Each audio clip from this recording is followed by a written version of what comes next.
할렐루야. 오늘 또 예배 나오신 믿음의 성도님들 주의 이름으로 환영하고 축복합니다. 예배를 통해서 하나님이 큰 영광 받으실 줄로 믿습니다.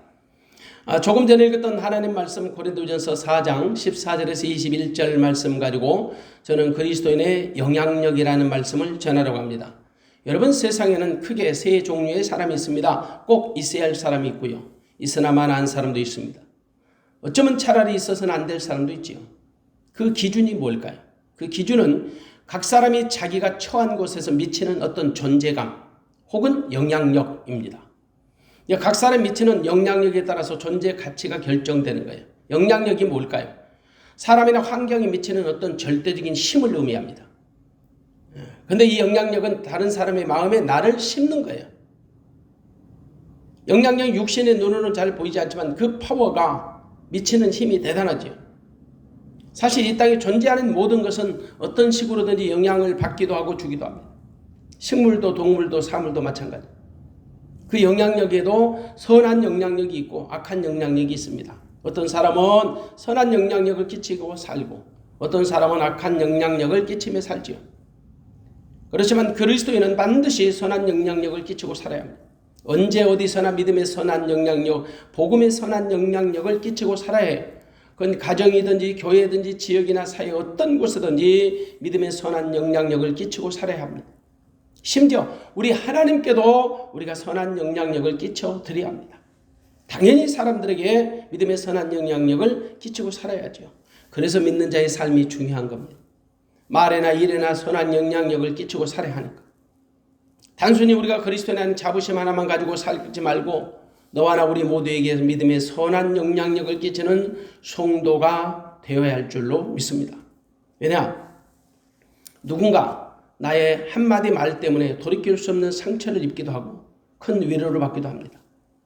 아니면 나의 작은 행동 하나에 깊은 상처를 받기도 하고 감동을 받기도 합니다. 나의 언행 심사론에서 다른 영혼을 죽이기도 하고 살리기도 하지요. 그만큼 영향력은 중요한 겁니다. 그래서 믿는 자는 믿음의 선한 영향력을 끼치고 살아야 한다는 말이에요. 어디서나 선한 영향력을 끼치는 사람은 환경을 변화시키고 분위기를 살려줍니다. 사람들의 마음을 문을 열어줍니다. 아픔을 싸매주고 다리를 놓아주고 마음을 보듬어주지요. 상대를 먼저 배려해주고 입장을 이해합니다. 그러므로 성도된 우리는 지금도 내가 누군가에게 어떤 영향력을 끼치고 있다는 사실을 결코 잊어서는 안 돼요. 은행심사 무엇이든지 삼가 근신해야 합니다. 성숙한 그리스도인이라면 자기를 위해서 사는 자가 아니고 매사에 다른 사람 먼저 생각하고 배려하며 살게 됩니다. 그러면 오늘날 그리스도인들이 세상에 어떤 영향력을 주고 있다고 생각하십니까? 물론 완전히 선한 영향력도 없고요. 완전히 악한 영향력도 없습니다. 하지만 어느 쪽 비중이 더 높을까요? 물론 각자 생각하는 기준이 다르기 때문에 정답은 없을 겁니다. 그러나 객관적인 기준으로 볼 때 그리스도인들은 선한 영향력이 훨씬 더 높은 비중을 차지한다고 개인적으로 저는 생각합니다. 물론 기독교의 부정적인 시각을 가진 사람들의 눈에는 악한 영향력이 더 크게 확대되어 보일 수 있겠지요. 하지만 대부분 양심이 있고 지각이 있는 사람들의 눈에 비친 기독교인의 영향력은 선한 영향력이 더 커 보일 겁니다. 하지만 각자 자기들이 쓰고 있는 안경을 통해서 믿는 자들을 바라보기 때문에 그들이 말하는, 그들이 생각하는, 그들의 눈에 비치는 어떤 영향력에 대한 가치는 다를 수가 있습니다. 그래서 영향력을 끼치는 사람이나 받아들이는 사람 모두가 다 중요한 거예요. 오늘날 여러분 그리스도인들의 선한 영향력을 의도적으로 무시하고 폄하하는 세력들이 얼마나 많은지 모릅니다. 그리스도인들의 선한 영향력을 마치 악한 영향력처럼 둔갑시키는 안티 세력들이 너무 많아요. 사단의 간사한 계략을 받는 세력들이죠. 실제 교회나 그리스도인들이 많은 어려움을 당하고 있습니다. 시대가 악할수록 더할 것입니다. 이는 우리가 그리스도인이기 때문에 받아야 하는 어쩐 숙명인지도 모릅니다. 수많은 언론이나 매스컴들이 교회와 그리스도인들의 비리를 그 자기들의 관점으로 파헤치고 보도합니다. 그리고 모든 교회와 그리스도인들이 다 그런 것처럼 확대시킵니다. 참으로 속이 상하고 가슴 아픈 적이 한두 번이 아닙니다. 물론 어물전 망신은 꼴뚜기가 시킨다고 하죠. 그들은 소수의 잘못된 교회나 그리스도인들의 비리 혹은 잘못을 마치 모든 교회와 그리스도인들이 그런 것처럼 확대시켜 호도시켜버립니다.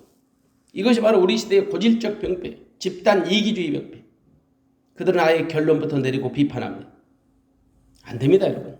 한 그루의 나무를 가지고 숲을 판단할 수 없어요. 숲이라는 큰 그림 속에서 한 나무 한 나무를 바라봐야죠. 한쪽만 보고 반대편을 보지 못하게 하는 것은 공정성을 해치는 지능적 범죄입니다. 물론 우리 믿는 자들이 우리를 돌아보고 스스로의 자정 노력을 해야지요. 근신해야 한다는 말이에요. 다만 가슴 아픈 것은 세상이 우리를 바라보는 기준과 평가가 정확하지 않다라는 겁니다. 그들은 항상 자기들의 잣대로 우리를 평가하잖아요. 하지만 그들이 생각하는 것보다 그리스도는 훨씬 더 성숙하고 고상한 삶을 살아갑니다. 이른바 착하고 정직하고 선하게 산다는 거죠. 사실 오늘날 소수의 그 기독교 안티 세력들에 의해서 기독교가 문매를 맞고 있습니다. 절대 다수는 그렇지 않다는 사실을 우리는 기억할 필요가 있습니다. 못된 그리스도인들도 많이 있지만 신실한 그리스도인들이 훨씬 더 많습니다.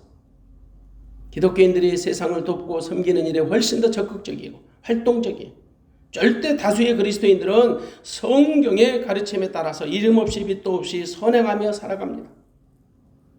물론 흰색 바탕에 검은 점 하나 있는 것 눈에 훨씬 더 잘 드러나지요. 그도 감사 없는 것은 세상이 믿는 자들을 훨씬 더 높은 수준으로 보아주기 때문에 작은 점 하나, 작은 티 하나, 작은 흠집 하나가 더 크게 잘 보이는 것입니다. 물론 긍정적인 측면으로 보면 그만큼 그들이 우리를 높은 수준의 고상한 인격을 가진 사람들로 취급해 준다는 것입니다. 그러니까 작은 실수도 용납해 주지 않는 거지. 그만큼 기대 수치가 높다는 거예요. 그래서 우리는 그들의 기대치에 실망시키지 말고 부응하는 삶을 살아야 할 줄로 믿습니다. 물론 그렇게 사는 것은 그들의 비율을 맞추라는 것은 아닙니다. 그들의 소리를 일방적으로 들어주라는 말도 아닙니다. 아무리 우리가 그들의 소리를 다 들어준다 할지라도 그들은 결코 만족하지 않을 것입니다. 무엇보다도 그것은 사단의 노예가 되는 것입니다. 우리가 그들이 기대치를 충족시킬 수 없는 것은 있는 것은 오직 믿음으로 사는 것입니다. 우리가 그들의 그 기대치를 충족시킬 수 있는 유일한 방법은 우리가 믿음으로 사는 것입니다. 세상이 요구하는 어떤 수준의 양심이나 도덕률을 가지고 사는 것과 믿음으로 사는 것은 차원이 달라요. 아무리 세상이 원하는 높은 수준의 성인 군자 같은 삶을 살지라도 그것은 분명히 한계가 있습니다. 그러나 믿음으로 사는 것은 그들의 눈높이는 100% 충족시키지 못할지라도 그들의 영혼을 울리게 될 것입니다. 그리고 그들의 영혼을 깨우쳐주는 자명종이 될 것입니다. 당장은 자기들이 요구하는 기대치가 아니라고 부정할지 모르지만 하나님이 기뻐하시면 하나님이 그들의 마음을 만지고 만져서 그들로 하여금 그들의 마음을 부드럽게 해주실 것입니다. 결국 하나님이 하시는 일입니다. 그래서 믿음이 세상을 이기는 것입니다. 믿음이 세상을 이기는 것입니다. 여러분, 한국의 대표적인 그 종교의 사회적인 기여도를 조사한 통계가 있었습니다. 좋은 종교, 좋은 사회라는 도서에 의하면 그 종교들은 헌혈, 각막, 골수, 장기, 기증, 호스피스 봉사 등의 높은 참여도를 보였습니다. 그 중에서 대표적으로 헌혈했던 그 실적을 비교한 결과 기독교가 83%, 천주교가 10%, 불교가 1%, 그 정도밖에 차지하지 못했습니다. 그러니까 기독교가 83%, 천주교는 10%, 기독교는 1%. 그리고 사랑의 장기 기증 운동 본부에 따르면 장기 기증 등록자 가운데 기독교인들이 무려 80%, 불교도가 11%, 천주교도가 9% 있어요. 장기 기증 등록했던 사람 기독교인들이 80%, 불교가 10%, 11%, 천주교가 9%. 물론 이런 수치만 가지고 모든 것을 우리가 판단할 수는 없죠. 그러나 이런 것만 보아도 기독교의 대사회적인 기여도가 훨씬 더 높다는 사실을 부정할 수 없습니다. 근데 아이러니컬하게도 선한 행실에 비해서 영향력은 극히 미미하다는 거예요. 물론 전 국민을 대상으로 하는 통계가 아니기 때문에 이런 수치만 가지고 절대화시키는 것은 무리한 측면이 있죠. 그러나 무시할 수는 없습니다. 그래서 지금 우리가 속한 교회 그리스도인들은 지금보다는 더 높은 수준으로 영향력, 선한 영향력을 끌어올려야 합니다. 지금의 영향력으로는 이보다 더 높은 수준으로 나갈 수 없어요. 이전보다 더 높은 수준으로 끌어올리지 못하면 세상이나 불신자들로부터 교회는 외면당하고 말 것입니다. 물론 의도적으로 그 수치를 조작하거나 인위적으로 끌어올릴 필요는 없어요. 마치 물이 바다를 덮은 같이 하나님의 말씀으로 점진적 삶의 변화가 일어나야 할 줄로 믿습니다. 그런 차원에서 교회와 성도는 위기의식을 가져야 합니다. 어떻게 해서든지 우리가 사는 세상에 밝고 건강하고 긍정적 영향력을 끼쳐야 한다는 거지. 물론 지금까지 기독교가 세상을 변화시키는 지대한 영향력을 끼쳤던 것은 분명합니다. 개인적인 변화는 물론이고요. 가정의 변화, 사회적인 변화, 세상을 변화시키는 절대적 영향력을 끼쳐왔어요. 보십시오. 우리나라는 기독교의 짧은 역사 가운데 선한 영향력을 가장 많이 받은 백성들입니다. 기독교 없이 수천 년의 세월을 지내는 것보다 기독교가 들어와서 미친 100여 년 약간 넘는 역사는 비교도 안 돼요. 정치, 경제, 문화, 사회, 교육, 종교 다방면에서 기독교는 학교를 세우고 병원을 세우고 낙후된 백성들의 정신혁명과 의식구조를 선도해서 개혁했습니다. 그래서 기독교가 끼친 선한 영향력은 말로 다 할 수 없어요. 지금 우리가 이 정도의 경제적인 부와 평화를 누리고 사는 것 하나님의 전적인 은혜고 우리 믿음의 선배들의 선한 영향력 때문이었음을 부정할 수 없습니다. 믿음이 없는 자라 할지라도 양심이 있다면 부정하지 못할 겁니다. 그래서 우리가 놓쳐서는 안 될 가장 중요한 사실이 하나 있습니다. 한 사람이 끼치는 영향력입니다. 한 사람 아담에야 돌이킬 수 없는 악한 영향력 때문에 모든 인류가 죽음을 맛보았습니다. 그러나 제2 아담 되시는 예수 그리스도의 선한 영향력 때문에 모든 인류가 생명을 얻게 되는 길이 마련된 것입니다. 그만큼 한 사람의 영향력이 중요한 거예요. 성경에 보면 위대한 인물들의 공통점이 있습니다. 그들은 자기가 있는 곳에서 선한 영향력을 끼치고 살았다는 겁니다. 그들은 때와 장소, 형편에 상관없이 엄청난 영향력을 끼치고 살았습니다. 보십시오. 요셉은 애굽에서, 다니엘은 바벨론에서, 에스더는 페르시아에서, 바울은 소아시아와 로마에서 엄청난 영향력을 끼치고 살았습니다. 한마디로 그들은 성공한 사람이 아니라 막강한 영향력을 끼치고 살았던 인물들이었습니다. 그들은 그 시대뿐만이 아니라 지금 오늘날 우리 시대에도 지대한 영향력을 끼치고 있는 것입니다. 그 중에 대표적으로 우리는 사도 바울의 영향력을 들 수가 있습니다. 바울의 영향력은 탁월했습니다. 그는 기독교의 뼈대를 만들고 교리를 체계화시킨 인물이었다고 볼 수 있지요. 근데 그가 처음부터 선한 영향력을 끼친 사람은 아니었습니다. 그는 처음에는 자타가 공인할 정도로 기독교에 악한 영향력을 끼친 인물이었습니다. 그런 바울이 예수 그리스도를 만나서 선한 영향력을 배웠습니다. 그리고 그는 기독교 역사에 가장 영향력 있는 인물 중에 한 사람이 된 거지요. 사실 예수님을 빼놓고 기독교 역사에 가장 큰 영향력을 끼친 인물이라고 해도 틀리지 않을 것입니다. 바울은 모든 사람 앞에 당당히 밝힙니다. 아니 고린도 교인들을 향하여 당당히 밝힙니다. 나를 본받는 자가 되라. 오늘 본문 16절에 보니까 그러므로 내가 너에게 권하노니 너희는 나를 본받는 자가 되라. 너희는 나를 본받는 자가 되라. 자식이 보물을 담는 것 정상입니다. 바울은 고린도 교회를 복음으로 낳은 영적 아비지요. 그래서 오늘 여기 보니까 15절에 그리스도 안에서 일만 스승이시되 아비는 많지 아니하니 그리스도 예수 안에서 복음으로서 내가 너희를 낳았습니다. 바울은 고린도 교회를 복음으로 개척했고 복음으로 낳은 영적 아비입니다. 그는 복음으로 교회를 개척하고 복음으로 양육했습니다. 그래서 이 말은 아무나 할 수 있는 말이 아닙니다. 복음이 없는 사람은 할 수 없습니다. 바울이 그렇게 말한 것은 자기를 자랑하는 것이 아닙니다. 자기 안에 계신 예수님을 자랑하고 싶은 것입니다. 그래서 오늘 본문 16절 너희는 나를 본받는 자가 되라는 이 진정한 의미를 우리가 알아야 합니다. 그 바울이 말하는 그 진정한 의도, 이른바 의미는 고린도전서 11장 1절에 기록되어 있습니다. 고린도전서 11장 1절입니다. 내가 그리스도를 본받는 자 된 것 같이 너희는 나를 본받는 자가 되라. 너희는 나를 본받는 자가 되는데 내가 그리스도를 본받는 자 된 것 같이 내가 그리스도를 본받는 자 된 것 같이 너희는 나를 본받는 자가 되라. 이게 바울의 진정성입니다. 결국 바울 안에 있는 예수님을 본받으라는 말이에요. 바울은 예수를 본받은 사람이죠. 아니 예수님만 본받은 사람이에요. 그는 오직 예수 그리스도만 알기로 작정한 사람이죠. 앉으나 서나 사나 죽으나 예수예요. 한마디로 예수가 전부였죠. 그 안에는 오직 예수밖에 없었어요. 그러므로 당당히 고린도 교인들을 향하여 자기 안에 있는 예수만 증거하는 삶을 살았던 거지.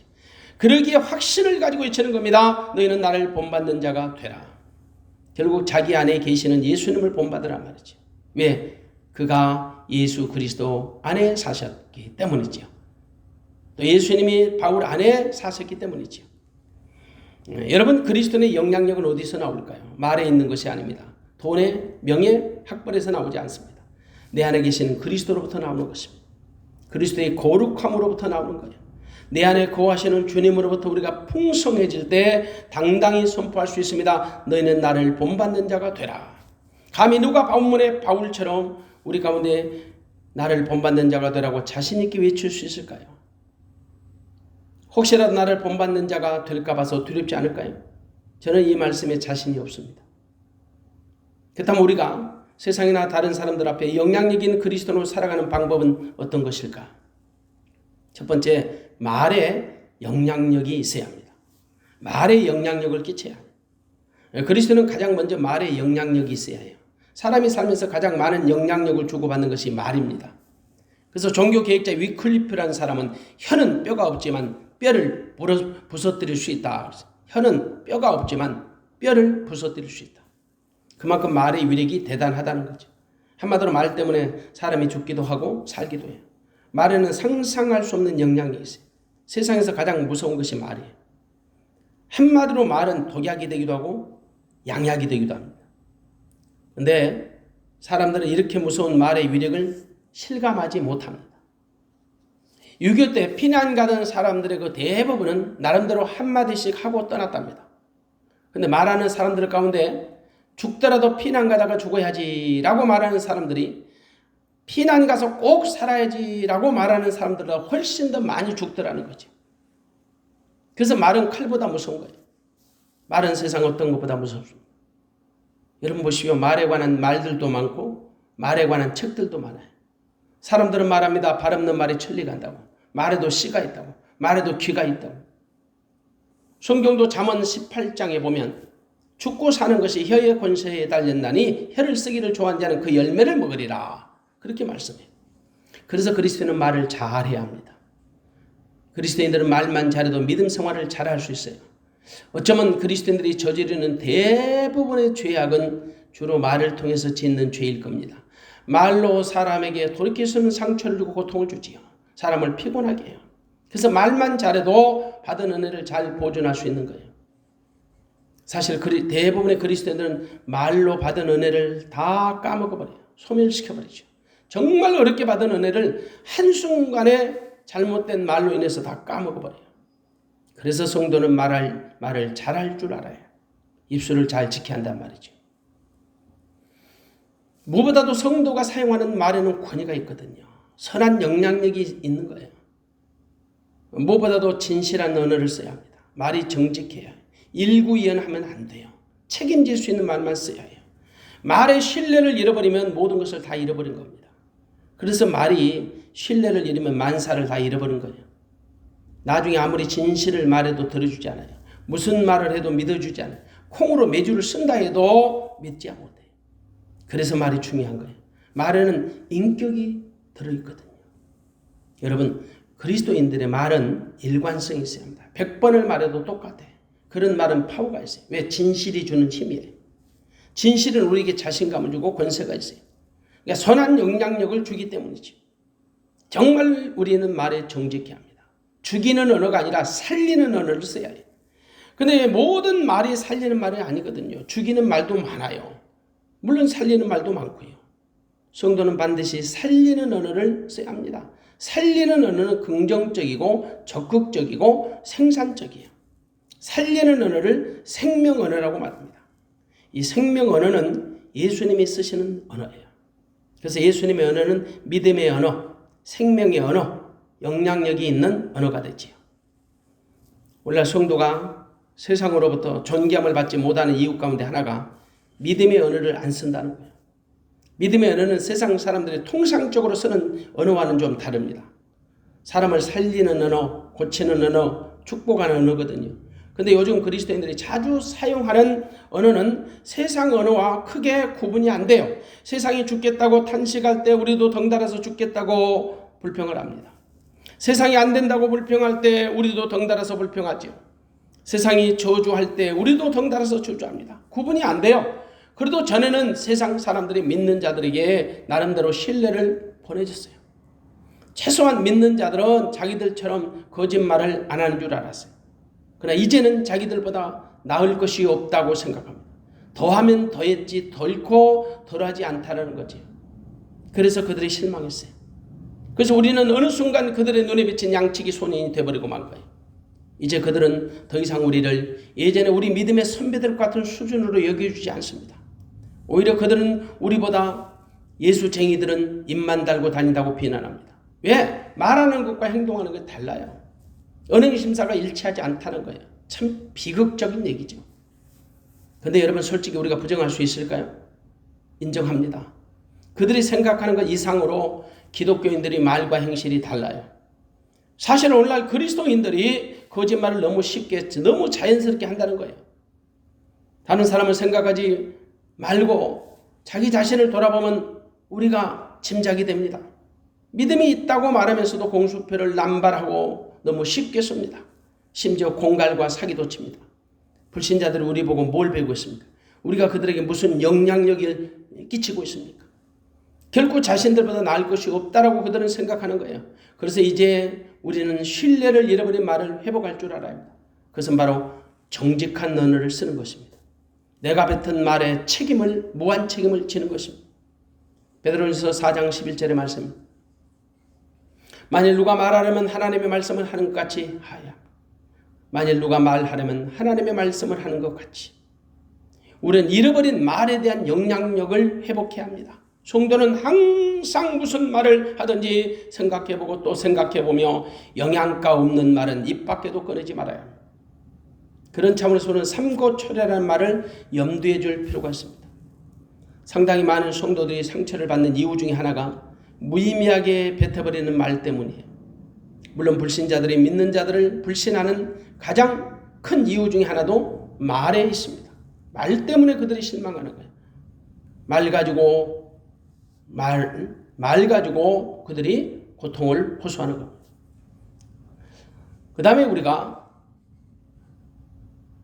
선한 영향력을 끼치는 곳은 바로 일에 있습니다. 일에 영향력을 끼쳐야 합니다. 일에도 영향력을 끼쳐요. 그리스도인은 무슨 일이든지 성실함으로 해야 합니다.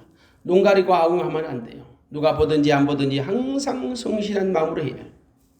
에베소서 6장 7절에 보니까 단마음으로 섬기기를 주께 하듯 하고 사람들에게 하듯 하지 말라. 우리가 일하는 현장에 하나님이 감독관으로 지켜보고 계세요. 그렇지만 불신 영혼들도 우리를 바라보고 있어요. 그들은 믿는 우리가 어떻게 일하는지 관심을 가지고 지켜본단 말이에요. 그리고 그들은 그것으로 우리를 평가합니다. 이른바 우리의 믿음을 평가하는 거예요. 사실 여러분 불신자들은 우리가 교회 안에서 예배를 어떻게 드리는지 관심 없습니다. 그들의 관심은 일하는 현장에서 우리가 어떻게 일하는가를 지켜보는 거예요. 그래서 우리는 일하는 현장이 선교 현장이 되게 하고 예배 현장이 되게 해야 합니다. 그런데 은연중에 우리는 일하는 현장과 그 예배 현장을 분리하려고 해요. 그것이 문제예요. 성도들은 교회 안에서 예배를 통해 하나님께 나아가고 예배를 통해 받은 은혜를 가지고 세상이라는 삶의 현장으로 나가서 예배자의 삶을 사는 거예요. 예배 현장이 삶의 현장이 되고 삶의 현장이 예배 현장이 되게 해야 하는 거지요. 한마디로 이게 예배자의 삶이에요. 근데 성도들이 특정한 시간에 특정한 장소에서 특정한 순서대로 드려지는 예배만 예배라고 생각하는 경향이 참 많아요. 그래서 예배 시간 외에는 자기 멋대로 살아도 되는 줄로 알죠. 물론 말은 그렇게 노골적으로 하지 않을지라도 마치 그런 삶을 살아간다는 말이에요. 이와 같이 이원론적인 믿음 생활을 하기 때문에 위선적으로 보여지는 겁니다. 예배 시간은 천사인데 예배 외의 시간은 불신자와 다를 것이 없거든요. 성도는 예배하는 삶을 사는 사람, 예배자로 사는 거지요. 그래서 우리가 있는 곳이 거룩한 장소가 되고 우리 하는 일이 거룩한 일이 되어야 해요. 그러면 우리가 어떻게 일할 것인가에 대한 답이 나오잖아요. 무슨 일을 하든지 성실함으로 할 수밖에 없는 거죠. 이른바 단마음으로 하는 거예요. 단마음은 기쁜 마음. 누군가의 강요에 의해서 억지로 하는 마음이 아니라 즐겁고 기쁘고 자원하는 마음으로 하는 거예요. 적극적으로 하는 거죠. 사람의 중심을 보신 하나님의 마음으로 하는 거예요. 이른바 사람 눈치 안 보고 하나님을 의식하는 마음이 되는 거죠. 그러면 성실할 수밖에 없어요. 진실할 수밖에 없어요.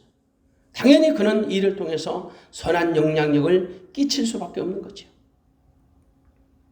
여러분, 무엇보다도 그리스도인은 공과 사를 잘 구분할 줄 알아야 합니다. 근데 안타깝게도 예수 믿는 성도들이 일에 끊고 매짐이 좀 부족해. 일에 공과 사를 구별하지 못한 경우가 많다는 말이에요. 여러분, 언젠가 제가 가까이 지내는 집사님이 사업을 하시거든요. 그분이 저에게 어려움을 토로한 적이 있어요. 저는 그게 오래도록 기억이 남습니다. 자기는 가급적이면 자기 교회 청년들을 자기 회사에 고용시켰다는 거예요. 그런데 믿는 청년들이 회사에 와서 근무할 때 성경을 읽고 교회에 관련된 일을 너무 노골적으로 하는 것을 보고 참 마음이 아프더라고요. 공과 사를 구분하지 못한 처사 때문에. 그러면서 그분은 저에게 그런 말을 했어요. 더 이상은 믿는 사람을 자기 회사에 고용하지 않겠다라고 말한 적이 있습니다. 여러분, 그러면 안 되죠. 미안하지만 그는 교회 성도이기 전에 고용관계로 맺어진 관계잖아요. 특별한 경우가 아니면 자기 어떤 사적인 시간을 내서 성경을 보아야죠. 혹은 교회 일을 해야 하는 거죠. 근무 시간에 하면 안 되죠. 근무 시간에 사적인 일을 하는 것은 사업주의 입장에서 보면 결코 달가운 일이 아니잖아요. 다른 사람에게도 덕을 세우는 일은 될 수가 없는 거죠. 그리스도인들이 가끔 이런 주책을 부려요. 은혜라는 미명으로 경계선을 헐 넘어가 버리는 거죠. 이른바 공과 사를 구분하지 못하는 거예요. 그리스도는 자기가 맡은 일을 통해 반드시 선한 영향력을 끼쳐야 합니다. 그것이 바로 선교입니다. 무엇보다도 그리스도는 자기가 맡은 일을 통해서 선한 영향력을 끼칠 수 있는 성도가 되어야 해요. 베드로전서 4장 11절에 보니까 너희가 봉사하려면 하나님의 공급하신 힘으로 하라. 여기서 말하는 봉사가 일을 얘기하는 거예요. 그러니까 너희가 일하려면 하나님이 공급하시는 힘으로 하라는 거예요. 하나님이 공급하시는 힘으로. 사랑하는 여러분, 또 우리가 선한 영향력을 어디서 끼쳐야 할까요? 삶에서, 모든 삶에서 끼쳐야 합니다. 그리스도는 삶의 모든 영역에서 선한 영향력을 끼치고 살아요. 오늘날 우리가 믿음으로 사는 것이 결코 쉽지 않습니다. 왜냐? 100가지를 잘하다가도 한 가지만 잘못하면 세상은 그것을 가지고 트집을 잡아요. 그리고 물어뜯기 있습니다. 성도가 험한 세상에서 그리스도로 살아가는 것이 얼마나 어려운지 몰라요. 우리는 때로 억울해도 참아야 합니다. 불이익도 감수해야 합니다. 오해를 받아도 참아야 합니다. 어쩌면 세상은 우리가 입이 없는 채로 살기를 원하는지도 모르죠. 입이 있어도 참아주기를 바라는 거예요. 때로는 기모거리로 살기를 원합니다. 듣고서도 못 들은 척 해달라는 거지요. 혹은 눈먼 자로 사는 것을 원할 것입니다. 보고서도 못 본 척 해달라는 거지요. 그냥 바보처럼 살아주기를 원하는지도 모릅니다. 근데 여러분, 그렇게 사는 것이 얼마나 힘이 듭니까? 우리가 성숙하지 못한 상태로 그렇게 살아간다는 것이 정말 어려운 일이에요. 하지만 세상은 마치 우리가 아무것도 보지 못하는 시각장애인처럼, 말 못하는 벙어리처럼, 듣지 못하는 청각장애인처럼 살기를 원하는지도 모릅니다. 과연 우리가 그렇게 살 수 있을까요? 어려운 일이지요. 그것은 우리 힘으로 능으로 안 됩니다. 오직 예수 그리스도가 주시는 마음과 생각으로 살 때 가능한 일이지요. 나는 없고 주님이 계시는 자가 아니면 불가능해요. 세상에 대해 죽고 예수로 살지 않은 한 불가능한 말입니다. 이른바 예수 그리스도가 내 안에 나를 성전 삼고 오셔서 그분이 나의 주가 되고 왕 되고 머리 되고 생명이 되고 나의 삶의 전부가 되어서 머리 대신 주님이 주신 마음과 생각으로 살 때만 가능한 일이에요. 결코 인간의 어떤 선행을 가지고 우리 어떤 공력을 쌓아서 될 수 있는 성질의 것이 아니라는 사실을 잊지 마시기 바랍니다. 사실 성경도 우리가 그런 삶을 사는 것을 요구합니다. 이른바 전인격적으로 성숙한 삶을 살아가기를 기대한다는 말이죠. 그런데 우리가 그렇게 살아가는 것이 얼마나 어렵고 힘이 들어요. 하지만 비록 우리는 세상 사람들의 기대치를 온전히 충족시켜주는 삶을 살지 못할지라도 최소한도 우리가 하고 싶은 대로 살 수는 없는 거잖아요. 한 가지 분명한 것은 반드시 삶의 모든 영역에서 세상 사람들에게 선한 영향력을 제공하며 끼치며 살아가야 한다는 말이에요. 이른바 거룩한 영향력. 그 거룩함은 하나님의 성품을 닮아가는 것입니다. 우리가 하나님의 거룩한 성품으로 세상을 살아가야 합니다. 근데 문제는 성도들이 거룩함을 교회 안에서만 찾으려고 한다는 거예요. 마치 거룩함이 교회 안에만 있는 것처럼.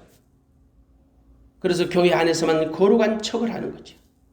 그러니 교회 안팎이 달라질 수밖에 없는 거예요. 세상에서의 삶과 교회에서의 삶이 다를 수밖에 없다는 말이에요. 그래서 우리는 이중적 삶을 살 수밖에 없어요. 구조적으로.